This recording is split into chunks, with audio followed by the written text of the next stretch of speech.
Bonjour à tous, suite du cours consacré à l'Union européenne et la France dans le monde. Aujourd'hui, spécifiquement, la France. Alors, on va commencer, on va essayer de voir un peu tous les critères qui font que la France est une des premières puissances mondiales, à différents niveaux. Alors, on va commencer par le niveau économique. J'en avais déjà parlé l'an dernier, la France, c'est la deuxième zone économique exclusive mondiale. Ça signifie qu'après les États-Unis, c'est le pays qui possède le plus grand territoire maritime. Territoire maritime, vous voyez, qui se retrouve dans le Pacifique, dans l'océan Indien, et on en a aussi dans l'océan Atlantique. Ça se traduit comment concrètement? Ça signifie que la France est propriétaire de tout ce qu'il y a en termes de richesse dans les mers et océans qu'elle possède. Donc ça peut intéresser les terres rares, très utiles pour l'industrie de pointe, le pétrole évidemment, le gaz ou la pêche. Alors évidemment derrière il faut quand même sécuriser ce territoire-là. C'est-à-dire qu'on parle de milliers, de centaines de milliers de kilomètres carrés à contrôler. Ça suppose qu'il faille avoir une marine. Donc la France est une puissance maritime, il ne faut pas l'oublier. De plus, la France a une culture qui rayonne dans le monde entier depuis très longtemps. Alors, vous l'ignorez sans doute, mais bon, aujourd'hui, si on vous demande quelle est la langue internationale la plus utilisée, vous répondez évidemment l'anglais.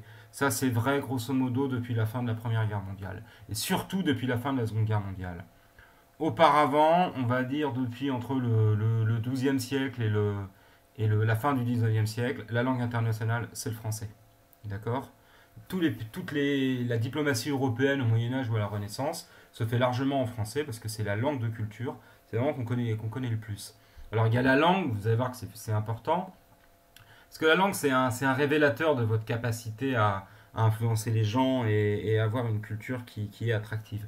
Mais il y a aussi évidemment toute la culture française, qui attire d'ailleurs des millions de touristes. Il y a le patrimoine, on en a déjà parlé, mais vous avez la peinture, vous avez le cinéma, je vous rappelle que c'est quand même une invention des frères Lumière à Lyon. Vous avez la littérature française, la musique, bref, la France a rayonné pendant très longtemps. Alors aujourd'hui, on est clairement en déclin de ce côté-là par rapport à la culture américaine, par rapport au monde hispanique d'ailleurs, d'Amérique du Sud et d'Amérique centrale, ou par rapport au monde asiatique, hein, je pense au Japon, des choses comme ça. Mais on a encore, en termes de patrimoine, une image extrêmement positive qui fait que la France et la culture française et l'art de vivre à la française sont des choses qui plaisent et qui intéressent dans le monde entier. Il ne faut pas être complètement négatif, on a encore de très beaux restes. Alors, la langue, c'est fondamental à condition qu'elle soit apprise. D'accord? Alors là, je vous ai mis une petite carte en anamorphose, c'est pour ça que les pays sont déformés. Vous voyez en fait le nombre de pays, vous avez ce qu'on appelle des alliances françaises. Alors les alliances françaises, ce sont un peu comme des écoles, d'accord, situées à l'étranger, où les gens peuvent s'inscrire pour prendre des cours de français. C'est l'équivalent des instituts Goethe allemands ou des instituts Confucius chinois. Donc, ces alliances françaises, pourquoi je vous montre cette carte, ce qu'il faut retenir, c'est que vous voyez qu'on a en permanence, en dehors de l'école, parce qu'on ne parle pas de gens qui apprennent là, comment dire, le français à l'école, hein, c'est-à-dire c'est pas le nombre, il n'y a pas 473 000 personnes qui apprennent le français en dehors de France, sinon ça serait très peu. Ce sont les gens qui vont volontairement s'inscrire dans des réseaux créés par l'État français pour apprendre la langue. Et ça c'est positif parce que souvent ce sont des jeunes adultes et ça signifie qu'ils sont attirés par la langue et par la culture et donc qui viendront en France ou qu'ils utiliseront le français plus tard dans leur pays. Je vous ai mis trois exemples de produits culturels, un film, un livre et une série télé, un reportage pour être précis, un documentaire. Bon, Jeanne d'Arc, film de Victor Fleming, 1952 ou 49 si je ne dis pas de bêtises, film américain, ici une biographie de Napoléon, et là une série documentaire chinoise sur Louis XIV. Alors c'est simple, les trois Français les plus connus du monde, c'est eux. C'est Jeanne d'Arc, Louis XIV et Napoléon. Si vous allez à l'étranger, on connaîtra principalement cela. D'accord? Alors ce qui est intéressant, c'est de voir qu'on a une femme du XVe siècle, un roi du XVIIe et un empereur du début du XIXe. Donc ce qui veut dire que l'histoire de France a quand même généré des grandes figures qui intriguent ou qui suscitent l'intérêt à l'étranger. Alors la France est bien connectée à la mondialisation. Alors elle est membre de l'Union Européenne. Vous voyez qu'au sein de l'Union Européenne et au sein de l'Europe, elle a une position intéressante qui est une position de carrefour. C'est-à-dire qu'entre l'Espagne, donc une grosse partie du sud de l'Europe, l'Angleterre et l'Europe centrale, l'Europe de l'Est et l'Italie, la France est là, donc on est vraiment un centre d'échange historique très important. De plus, on fait partie de ce qu'on appelait dans le temps la triade. Je vous ai dit que c'est une notion qui est un peu à revoir, mais grosso modo, les trois poumons de la mondialisation, c'est l'Asie du Sud-Est, mais il faut comprendre Chine, Corée et Japon, avec le Vietnam qui commence à être intégré. L'Europe occidentale, donc la mégapole européenne dont je vous ai parlé, c'est-à-dire le cœur de l'Europe, de l'Union européenne, et l'Amérique du Nord. Vous avez vu ça l'an dernier en partie pour l'Amérique du Nord. Je ne reviens pas, ce sont des endroits où les personnes, les marchandises et les capitaux, c'est-à-dire l'argent, circulent énormément. Et la France et l'Union européenne sont un de ces cœurs-là. Ce qui explique en partie le rayonnement et la puissance économique de la France et de l'UE. Alors, la France, alors ça c'est en 2014, donc ça a baissé à mon avis, on a pris 1%. Mais c'est entre 3 et 4% du PIB mondial. Ce qui est pas si mal, hein, je veux dire, pour un seul pays, on est même pas 1% de la population mondiale et on est 1% de l'espace terrestre. Donc, on s'en sort pas si mal. Même si, bon, on connaît un certain nombre de crises économiques réelles. Et vous voyez que l'Union européenne, là, ça n'a pas trop bougé à la rigueur. Ce qui a augmenté, c'est la Chine. Mais l'Union européenne doit être autour de 22, 23, 24, donc presque un quart de la richesse mondiale. Ce qui est énorme, hein, ce qui est comparable aux États-Unis, ou effectivement à l'ensemble chinois qui grimpe. Donc, on est bien situé. Et comme on est une puissance économique qui a des secteurs d'excellence, pas tous, mais on a des secteurs d'excellence, on attire ce qu'on appelle les investissements étrangers en France, les IDE, les investissements directs étrangers. En gros, c'est simple. Il faut imaginer un Anglais, un Américain, un Chinois ou un Japonais qui a de l'argent, qui veut l'investir quelque part pour en gagner plus. Eh ben, il ne va pas hésiter à investir en France, alors dans des domaines particuliers. Je vais vous donner un exemple. Les Chinois ont racheté des centaines de milliers d'hectares de vin, que ce soit dans le Bordelais, dans la vallée du Rhône, etc. Pourquoi? Pour investir dans le vin, parce que le vin est un produit luxe qui génère de l'argent. D'accord? Donc voilà un exemple d'IDE. Vous achetez des grands domaines et vous les faites fructifier. Ou alors vous investissez dans le luxe. Vous achetez des magasins de luxe, des magasins de production. Alors, l'Île-de-France est évidemment la zone qui concentre le plus les IDE, parce que c'est à Paris, rappelez-vous, on en a parlé, qu'on trouve le plus de firmes transnationales, c'est-à-dire de grandes entreprises, les fameuses FTN, mais vous avez quand même la région, principalement la région lyonnaise et la région parisienne, sont des très gros pôles d'IDE. Alors pourquoi est-ce qu'on a un autre pôle d'IDE fort autour de Toulouse? C'est Airbus, d'accord? C'est-à-dire l'aérospatiale. Ça, effectivement, ça attire. Donc, quand les gens investissent dans votre pays, c'est qu'ils ont quand même confiance dans votre capacité à créer, à créer, à innover et à être assez bon dans votre domaine. Alors, les 5 plus grandes FTN françaises, Total, AXA, GDF Suez, BNP Paribas et Carrefour. Donc, vous voyez, il y en a 2 qui sont dans l'énergie. AXA et BNP Paribas, c'est de la banque et de l'assurance. Donc, secteur énergétique, secteur financier et aussi la grande distribution. Alors, il faut savoir que vraiment, la grande distribution, c'est quasiment une invention française. Leclerc, Carrefour, Auchan, les très grands supermarchés, les hypermarchés qui vous semblent absolument naturels, on ne les trouve pas du tout dans les autres pays. Ça ne veut pas dire que vous n'avez pas de supermarché en Allemagne ou en Angleterre. Ça ne veut pas dire ce que je n'ai pas dit. Mais la grande distribution et les réseaux comme ça sont quelque chose qui sont très présents en France, bien plus en France qu'ailleurs. Si vous allez en Italie, vous trouverez très peu de grandes surfaces. D'accord? Vous aurez des magasins beaucoup plus petits. Donc on a quelques géants et on voit bien que grosso modo, on n'a aucun géant qui soit dans l'industrie. Si vous regardez bien, on va dire que Total, c'est l'industrie énergétique, il y a de la recherche, mais c'est un secteur très particulier. On est avant tout un pays désormais qui est consacré sur le tertiaire, c'est-à-dire les services. Et rappelez-vous pourquoi, c'est parce qu'on s'est désindustrialisé. Alors on a une agriculture qui est très importante, mais on n'a pas de grandes firmes agricoles, on a encore beaucoup de petites exploitations. Total, puisque j'en parlais dans le monde, vous voyez, c'est presque 60 000 personnes en Europe, mais autrement dans tous les pays où il y a de la prospection et l'exploitation de pétrole ou de gaz à faire, on les retrouve. Donc ça, vous voyez, ce sont les FTN françaises, donc les firmes transnationales, c'est-à-dire à travers tous les pays, c'est-à-dire à travers le monde. Ces entreprises mondialisées, elles sont présentes évidemment là où il y a un secteur d'activité pour elles. Alors, autre entreprise qui compte et auquel on ne pense pas suffisamment et qui est innovante, le jeu vidéo. Ça, c'est Ubisoft. Alors, Cocorico breton, parce que Ubisoft est une entreprise bretonne. Ubi, ça veut dire Union des Bretons Indépendants, sont trois frères, les frères Guillemot de Carentoire, dans le Morbihan, qui avaient créé ça chez eux dans les années 80, et c'est devenu le troisième groupe mondial de jeux vidéo, ce qui est quand même assez colossal. Et vous voyez bien qu'ils, là, pour le coup, ils sont évidemment sortis de France, ils ont des bureaux dans le monde entier pour bénéficier du savoir-faire de tous les pays. Puis pour des accès de langue aussi, quand vous développez un jeu vidéo, il vous faut des équipes qui soient anglophones, parce que le cœur battant du jeu vidéo, ça reste quand même les États-Unis, même si en Asie, et notamment au Japon, vous avez de gros concurrents. Alors je parlais de la culture française qui s'exporte. Alors chose plus exotique, le Louvre, vous connaissez tous le musée du Louvre à Paris, hein, c'est un palais des rois de France, devenu musée national au 19e siècle, on va revenir là-dessus. Et ben, le Louvre est devenu une marque, puisque tout devient marque aujourd'hui et franchise.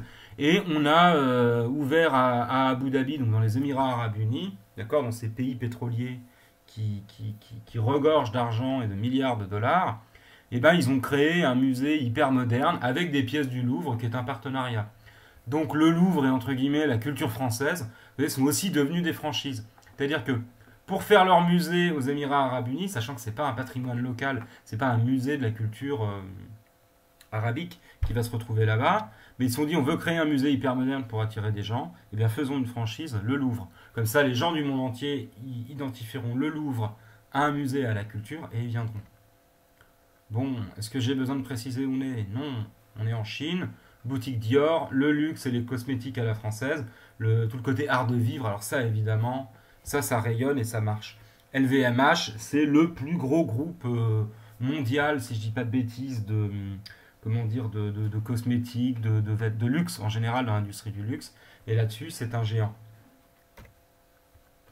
À côté de ça, à Paris, alors j'ai dit le luxe avant, je reviens, mais je sais plus, je crois pas avoir mis d'image, mais vous pouvez regarder dans votre manuel, page 381, vous verrez qu'on a une image du restaurant L'Atelier de Joël Rebuchon à Las Vegas. Ce qui s'exporte évidemment bien dans le monde entier, c'est la cuisine française. Le savoir-faire culinaire et la gastronomie française, c'est un truc qui s'exporte sans problème.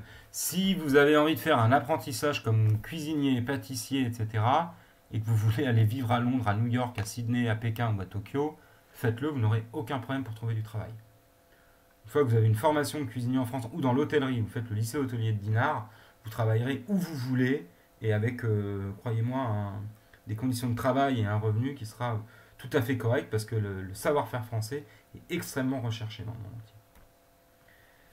Alors, la France héberge aussi des grandes réunions internationales et des organisations internationales. On en avait parlé quand on avait abordé la question de Paris et de l'Île-de-France et de la macrocéphalie parisienne, vous vous souvenez. Et bien là, on retrouve à Paris, c'est là qu'il y a le siège de l'UNESCO, qui est une des branches des Nations Unies, de même qu'on organise à Paris des conférences internationales, donc ce qui renforce le statut rappelez-vous, de Paris comme ville mondiale, hein, c'est-à-dire ville qui rayonne à l'échelle du monde entier dans tous les domaines.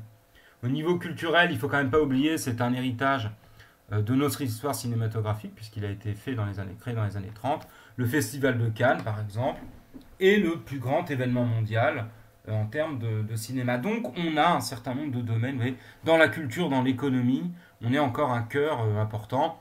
Et puis je reviens toujours là-dessus sur mon Ubisoft, je vous remets ça, que vous voyez un peu les différents géants. Et le fait que de toute façon, quand on dit qu'un produit est made in France ou quelque chose est fait en France, c'est pas uniquement produit en France en général. Toutes ces grandes entreprises et tous ces événements qui rayonnent sont des coopérations internationales. Mais elles s'appuient sur le savoir-faire et sur l'image de la France pour rayonner. Ce qui montre qu'on a des leviers très importants pour agir et réussir dans l'économie mondiale. Alors la question de savoir si les Français ont décliné ou ont progressé. Bon, économiquement, là, ce sont des sondages sur le rayonnement culturel et sur la puissance économique. Très clairement, économiquement, on a décliné. La France des années 60, dont je vous ai parlé dans le cours de De Gaulle, sur De Gaulle, avait bien plus de pouvoir et d'indépendance économique, de puissance économique et de rayonnement à l'étranger que la France actuelle. Là-dessus, c'est clair, mais bon, c'est une évolution aussi du rapport de force au niveau mondial, hein. L'époque où on sortait de la décolonisation et où effectivement finalement il n'y avait que peu de pays industrialisés très puissants est terminée. le monde se rééquilibre et économiquement, là-dessus, la France en fait les frais. Alors, est-ce que l'avenir est dans l'Union européenne ou dans une stratégie sera à vous autre? Ce sera à vous d'y réfléchir, mais pour l'instant, le choix qu'on a fait, c'est d'assurer le développement de la France dans le cadre de l'UE et d'essayer de créer un nouvel échelon qui permette de peser au niveau mondial. Pour ce qui est du rayonnement culturel, il y a un déclin, c'est-à-dire qu'effectivement, la langue française est ce qu'on appelle la francophonie. C'est la francophonie, bon, phonos en grec, c'est la voix, c'est le fait de parler français. Bon, les gens qui parlent qui parlent français dans le monde, il y en a de plus en plus, numériquement. Ils sont principalement en Afrique, je vous montrerai ça juste après. Pardon, il faut que j'en revienne avant, ouais. Ils sont principalement en Afrique, mais c'est vrai qu'ailleurs dans le monde, que ce soit aux États-Unis ou en Chine, on ne peut pas dire que le français soit la première langue, même si elle existe toujours. Et le rayonnement culturel français, il est quand même toujours énorme. Cela dit, ce qui est vrai, c'est que ce qui rayonne le plus, c'est notre patrimoine, c'est-à-dire notre histoire passée, plus que notre histoire présente. Si vous demandez à des étrangers de vous citer des acteurs français, ils en connaîtront bien moins que des acteurs américains, ça va sans dire. Et si vous leur demandez de vous citer des groupes de musique ou des romanciers français, eh ben, ils ne vont pas vous citer les gens que vous connaissez forcément. Mais bon, encore une fois, il ne tient qu'à nous que ça change. Alors la France est une puissance militaire aussi dans le monde. Là-dessus, il faut être très clair. C'est une puissance qui a un rôle militaire. Elle intervient dans plusieurs pays. Elle est le 7e budget militaire mondial. Alors bien évidemment très loin derrière les États-Unis, la Chine, etc. C'est sans commune mesure. Mais il faut comprendre que les grandes puissances militaires dans le monde, vous n'en avez pas 20. D'accord? Vous n'en avez pas 20. Alors vous allez me dire, monsieur, pourquoi c'est l'Arabie Saoudite la troisième? L'Arabie Saoudite est très riche et elle achète énormément de matériel militaire. Là-dessus, je ne rentre pas dans le détail, notamment aux Français. Là-dessus, pour l'industrie de l'armement, on est toujours capable de faire un certain nombre de choses. Mais on est une puissance militaire dans le monde.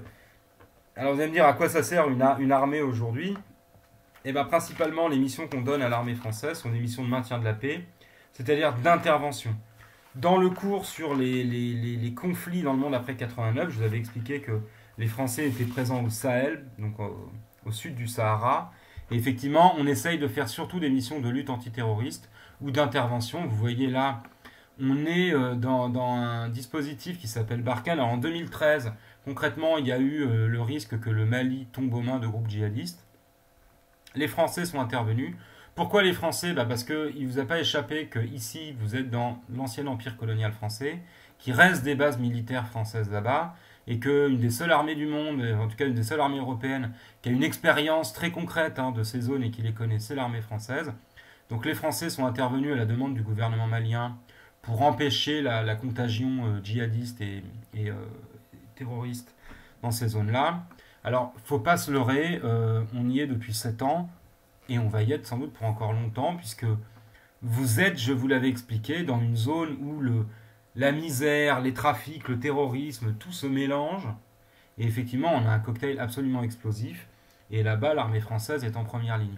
Je vous mets en lien sur le Padlet un reportage où vous verrez un peu en quoi consistent les interventions des militaires français là-bas, qui se battent tous les jours. Alors il faut comprendre que cette zone-là, la zone de l'opération Barkhane, d'accord, c'est à peu près grand comme l'Europe. C'est un territoire gigantesque. Il y a quelques milliers de soldats français. Ils ne peuvent pas faire des miracles et c'est pas comment dire une mission de tourpeau. C'est extrêmement difficile. Mais bon, vous irez regarder le reportage, vous pourrez voir ce que c'est. La guerre a beaucoup changé depuis la Première ou la Seconde Guerre mondiale. Il faut que vous ayez ça en tête. Mais cette capacité qu'ont les Français à intervenir à l'étranger témoigne encore un reste de puissance militaire et diplomatique qu'on a longtemps eu. D'accord? Alors vous voyez ici la fameuse guerre au Mali dont je vous parlais. Bon, c'est simple. Vous avez des soldats africains. Vous voyez ici les troupes qui sont données par différents pays. Là, vous avez les bases françaises en bleu, d'accord? Et vous voyez donc les renforts africains. Et c'est dans cette zone-là, mais en fait ça déborde, que les Français sont en train de se battre depuis désormais 7 ans. Et vous voyez que cette zone d'Afrique sahélienne est en proie à tous les trafics et à tous les conflits, avec une contagion, encore et toujours malheureusement, donc que cet investissement de l'armée française à l'étranger n'est pas terminé, surtout en Afrique. Pourquoi en Afrique? Parce que c'est l'ancien empire colonial français. Donc c'est un reste historique qui n'est pas sans susciter des critiques locales. C'est-à-dire que très récemment, Les populations du Mali, du Burkina manifestent en disant on veut plus de soldats français, on veut gérer nos problèmes nous-mêmes. Bon, c'est une situation qui est extrêmement complexe. Alors, je vais passer sur ça. Et donc, on arrive à la trace écrite. Donc, la France exerce une influence au sein de l'UE et dans le monde. Pays fondateur de l'Union européenne, carrefour européen, Paris métropole mondiale connectée à la mégapole européenne dont je vous ai parlé dans la vidéo précédente. On est la 6e puissance économique mondiale. D'accord. On a la 2e ZEE, c'est quand même bien. On a des institutions internationales, on organise des conférences, donc dans le domaine politique on pèse. Et n'oubliez pas qu'on a un siège permanent au Conseil de sécurité de l'ONU. Je vous renvoie au cours sur la création de l'ONU pour approfondir ça. Dans le domaine militaire, on possède l'arme atomique, on participe à des opérations de guerre et de lutte antiterroriste. Donc on est présent en fait sur tous les continents et la France, l'armée française se bat sur des théâtres d'opérations encore. Alors dans des opérations de maintien de la paix, effectivement on n'est plus dans des guerres de conquête ou d'affrontements officiels avec un autre État. Dans le domaine culturel, le mode de vie à la française, la mode, la gastronomie, le luxe, ça rayonne. Et n'oubliez pas, je vous en avais déjà parlé aussi quand on a vu les espaces productifs français, la France est la première destination touristique mondiale. Donc en Europe et dans le monde, elle a un certain nombre de cartes à jouer. Et ce qu'on appelle l'organisation qui regroupe l'intégralité des gens qui parlent français, c'est ce qu'on appelle la francophonie, d'accord. Vous avez 102 pays dans le monde qui sont membres d'une organisation qui s'appelle l'Organisation internationale de la francophonie et qui essayent de travailler ensemble. Donc la langue française, ne croyez pas, n'est pas une langue en déclin, c'est une langue d'avenir. C'est pour ça qu'il faut bien la parler. Allez, je vous remercie, je vous laisse recopier la vidéo et terminer évidemment les activités que vous avez à faire sur ces questions.